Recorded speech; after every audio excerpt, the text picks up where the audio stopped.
ആവശ്യമില്ല. എത്ര വലിയ മുനാരങ്ങളാ, എത്ര വലിയ കുബ്ബകളാ. ആകാശം മുട്ട ഉയർന്നു നിന്നുകൊണ്ട് അമ്പുലിയമ്മാമനോട് തൊട്ടുരുമി നിന്നുകൊണ്ട് മുത്തം കൊടുത്തുകൊണ്ടടക്കം പറയുന്ന കുബ്ബകളും മുനാരങ്ങളുമുള്ള ഈ പള്ളികൾ ഇങ്ങനെ ആകാശം മുട്ട ഉയർത്തുമ്പോൾ പള്ളി വെക്കണ്ടെന്നല്ല പറയുന്നത്, പള്ളി ഭംഗിയാകണ്ടെന്നുമല്ല പറയുന്നത്. ആവശ്യത്തിനുള്ള പള്ളി അത്യാവശ്യമാണ്. പക്ഷേ അനാവശ്യത്തിനുള്ള പള്ളി അത് അനാവശ്യം തന്നെയാണ്. അനാവശ്യത്തിന് വേണ്ടി പള്ളി വെക്കുന്നത്, പ്രൗഢിക്ക് വേണ്ടി പള്ളി വെക്കുന്നത്, അവിടെ വലിയ പള്ളി വെച്ചു, ഇനി നമ്മൾ മോശമാകാൻ പാടുണ്ടോ, നമ്മൾ അതിലും വലിയ പള്ളി വെക്കുക. അങ്ങനെ പള്ളികൾ ഇങ്ങനെ കെട്ടിപ്പൊക്കുമ്പോൾ ഈ പള്ളിക്ക് ഇങ്ങനെ ഭരണകർത്താക്കൾ എന്ന് പറഞ്ഞിട്ട്, പള്ളി പരിപാലക സമിതിയല്ല, പള്ളി ഭരണസമിതി. അള്ളാന്റെ പള്ളി ഭരിക്കാൻ നിസ്കരിക്കാത്ത കാക്ക ഭരണകർത്താവ്. അള്ളാന്റെ പള്ളിക്ക് ഭരിക്കാൻ, അള്ളാഹ്ക്ക് ഭരിക്കാൻ അറിയില്ലല്ലോ, അള്ളാഹുടെ പള്ളി നമ്മളൊന്ന് ഭരിച്ച് കാണിച്ചു കൊടുക്കണം. അങ്ങനെ പള്ളിക്ക് ഭരണകർത്താവ്, ഇങ്ങനെ പള്ളിയുടെ ഭരണസമിതി. എന്നിട്ട് ഭരണസമിതി എന്താ ചെയ്യുന്നത്? നേരത്തെ ഇവിടെ വന്നതുപോലെ വേച്ചു നടക്കാൻ കഴിയാത്ത, കണ്ണ് കാണാൻ കഴിയാത്ത, അന്ധരായ, ആരും സഹായിക്കാനില്ലാത്ത, വീട് നിറയെ പെര നിറഞ്ഞു നിൽക്കുന്ന പ്രിയപ്പെട്ട പെൺമക്കളെ കണ്ടിട്ട് അന്തം വിട്ട് എന്ത് ചെയ്യണമെന്നറിയാതെ കണ്ണുനീരൊഴുക്കിയിട്ട്, പടച്ചവനെ, അല്ലാഹുവിന്റെ ഹബീബ് പറഞ്ഞതെന്താ?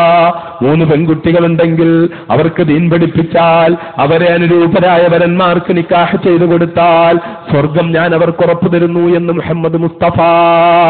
ആൺകുട്ടികൾ ഉണ്ടായപ്പോൾ, ആൺകുട്ടികൾ മാത്രം ഉണ്ടായപ്പോൾ അള്ളാഹുവിന്റെ ഹബീബിന്റെ അടുക്കൽ വന്നിട്ട് അവർ ചോദിച്ചു, യാ റസൂലല്ലാഹ്, ഒരു പെൺകുട്ടി ഉണ്ടാകാൻ അങ്ങൊന്ന് ദ്വാരക്കണേ, എനിക്ക് പെൺകുട്ടി ഉണ്ടാവുന്നില്ല, എനിക്കൊരു പെൺകുട്ടി ഉണ്ടാവുന്നില്ല, അങ്ങൊന്ന് ദ്വാരക്കണേ. ആൺകുട്ടികൾ മാത്രമുള്ളവർ ഏത് കാലത്തായത്? ഏത് കാലത്താ? പെൺകുട്ടി എന്ന് കേട്ടാൽ അഭിമാനക്ഷതം കൊണ്ട് ഓടി രക്ഷപ്പെടുന്ന കാലം, പെണ്ണിനെ ജീവനോടെ കുഴിച്ചു മൂടുന്ന കാലം, പെണ്ണെന്ന പദം വെറുപ്പോടെ മാത്രം കേൾക്കുന്ന കാലം.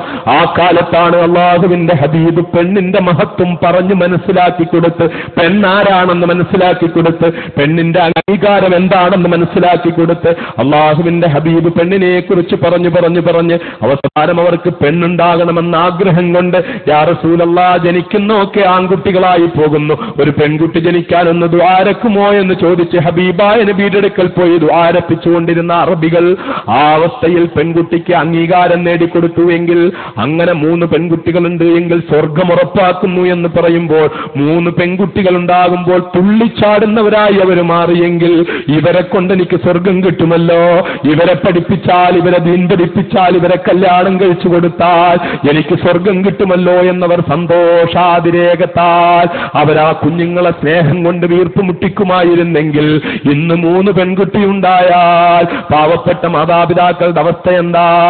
മാതാപിതാക്കളുടെ അവസ്ഥ എന്താ? അവരുടെ ചുടുനിശ്വാസം, അവരിങ്ങനെ കണ്ണുനീരൊഴുക്കുകയാ, അവരിങ്ങനെ ദീർഘനിശ്വാസം വിടുകയാ, അവരിങ്ങനെ വേദനിക്കുകയാ. എന്താ? തന്റെ പ്രിയപ്പെട്ട പൊന്നുമോള് പ്രായപൂർത്തിയാകുമ്പോൾ എങ്ങനാ ഒന്ന് കല്യാണം കഴിച്ചു കൊടുക്കുന്നത്? എങ്ങനാ ഒന്ന് കല്യാണം കഴിച്ചു കൊടുക്കുന്നത്? എല്ലാ വാതിലുകളും മുട്ടുന്നു.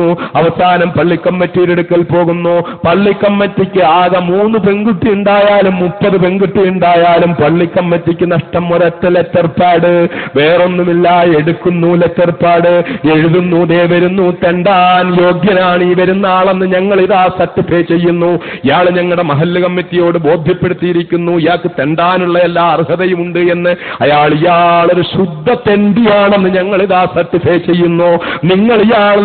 നിങ്ങളുടെ അടുക്കൽ ഇയാൾ തെണ്ടാൻ വരുമ്പോൾ നിങ്ങൾ ഇയാളെ വെറുതെ വിടല്ലേ? നിങ്ങൾ ഇയാൾക്ക് എന്തെങ്കിലും ഒന്ന് കൊടുക്കണേ.